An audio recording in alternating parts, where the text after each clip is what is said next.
What's up, collectors and Transformers enthusiasts? Today we're going to be taking a look at the recently revealed pictures for the final chapter of Transformers Golden Disc Collection, Terrorsaur.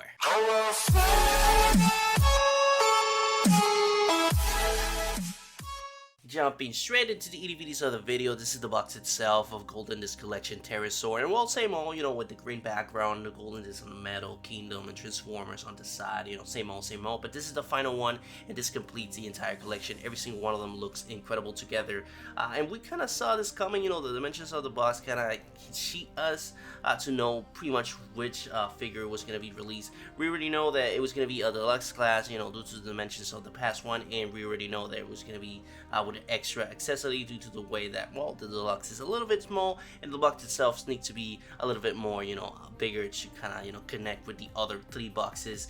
And well, we already knew that it was going to be a Beast character on the past video. I kind of predicted that it was going to be a Beast character and it was going to be Air Razor repaint, and at the time I didn't even knew or it was not revealed that it was going to be Terrorsaur. And oh my god, I never imagined that there were going to be so much extensive retooling on this one, because it does not look at all like Air Razor. Like, the chest is different, the wings are different, obviously the face skull is different, the feet are different as well. It brings another weapon that Air Razor did not, and just entirely the whole thing, the core is the same, don't get me wrong. You see, the proportions that the figure is rocking is exactly the same as Air Razor, but even the transformation, there are a couple of things that are completely different to the Air Razor mold, and he looks just completely 180 in comparison to that mold, and it looks fantastic, man. You can see that the chest has some nice sculpted detail as well as some nice paint distribution. You can appreciate, the skin of the beast mold itself, and you can see that it's not only there, it translates to the full body. The sculpted detail on the face skull, the arms, the legs, the torso, the wings themselves, everything is nicely sculpted.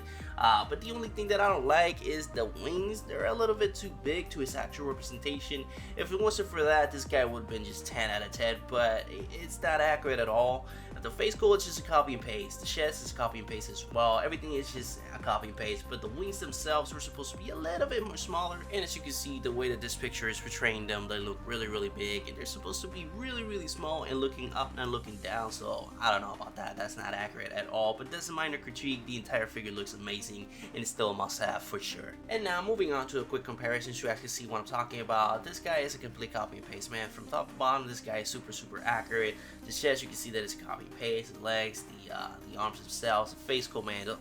Don't even mention the face skull, man. That is exactly the same as the Beast World representation. But the wings, man, the wings are just not accurate at all. They're supposed to be small and looking up, not looking down. As you can see, this is the evidence that this is not accurate at all. But again, this guy looks incredible without it, and it's just, I don't know, it's just a minor critique for those that are looking for really accurate figures. This is not the one for you, but for the ones that really don't care, this guy, man, again, like I said, is a must-have. Now, for a couple of different pictures, you can appreciate a couple of different angles. You can see, from the front, you can see him using his weapon, and you can see him with his extra item. Now, the funny thing is that this is not the actual golden disc of the box itself, the branding of the whole collection. This is not the disc for that, and it's kind of weird though, because if they're gonna include a golden disc, might as well be the one that is kind of interpreting the whole thing, the whole brand, and this is not it. This is the golden disc of the box, and I don't know if that was a mistake or it was intended, but I don't know. It's kind of weird. It's kind of awkward though. It's just,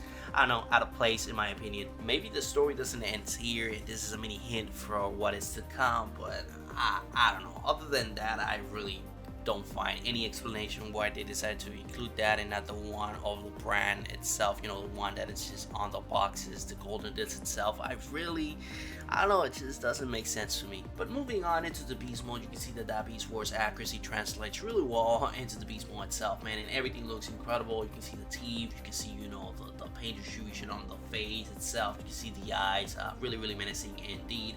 And I believe that this mold actually fits him better than Air Razor. I don't know, just the way that the face skull is portrayed, it kind of looks a lot better than, the bird face that Eraser had, I don't know, it kind of always looked accurate to me, and I didn't like the Beast Mode at all. I like the Robot Mode, don't get me wrong, but the Beast Mode, that Eraser figure, it's just, I don't know, I just hate it, honestly. I never transformed it into that, but for this one, I don't know, just the wings themselves look big enough to kind of make sense of the proportions. I don't know, the proportions of that Eraser figure is just all over the place. The feet are kind of weird, the wings are not big enough, the face is just too small, and into the mold itself, I don't know, I just never liked that mold at all. And speaking of the things that I don't like about Eraser, this one has one of those as well. You can see that as soon as you go ahead and put him flying or reveal the undersection of the Beast Mode itself, it just kind of looks so awkward, man. You can see, you know, the arms of the Robot Mode, you can see the feet that are supposed to be now of the Beast Mode, but you can clearly see that those are the feet of the Robot Mode, and it kind of looks awkward, man. It looks like the Robot Mode itself is kind of hiding into the Beast Mode itself, and it's supposed to be the case, but you're not supposed to know. And I don't know, I don't like that angle at all. For the other angle, it looks fantastic. You can see, you know, that the feet are small enough from the up section to the down section. I don't know if I'm making any sense, but I don't know, it kind of looks better if you go ahead and put it on the floor, if you go ahead and put it flying just on another angle that the under section is not revealed, because if you do, you can see that it kind of looks awkward, man. It looks awkward and looks funny to me. For a comparison, so you guys can see, you know, how truly accurate the Beast Mode is, man. You can see that it's a copy and paste. It's not that hard to make it accurate. You can see that the color distribution is done correctly. You can see that the teeth are done correct as well. Just overall, the sculpted and detail really translates from the Beast Mode into the Beast series really well, and again, it's really easy to make this figure you know, as accurate as possible, because it's pretty much a pterodactyl that is all red and the face coat has some yellow in it, but that's pretty much it. You can see that the eyes are, you know, put on the same area, and I don't know what else to say, because again, it's really easy to make this guy as accurate as possible. So if they don't do that, if they don't make this guy accurate, then I don't know what they're on, because it's really easy. But overall, this figure is a must-have, man. You need it. It's a nice addition to your Predacon collection, and it's gonna look good and scale well with the rest of the Predacons.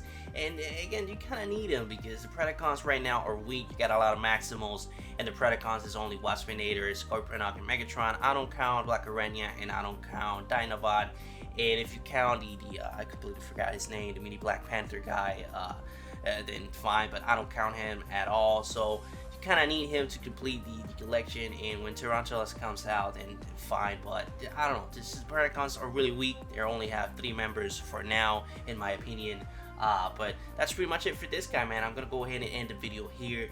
As always, leave your thoughts in the comments down below. I'm really interested to see and know your opinion on the subject, what you think about him. This guy is a must-have. You're gonna go ahead and pass on him. What you think about the full collection? You're gonna go ahead and grab the whole thing, or just this one, or, you know, one in particular. Leave that on the comments. But that's pretty much it for the whole thing. I hope you enjoy. If you did, please leave a like. It will help you to algorithm and help my videos get out there in a while. So if you get anything, any value anime content, please subscribe, and I will see you on the next video. But that's pretty much it for Transformers Golden Disc Collection Chapter 4, Terrorsaur.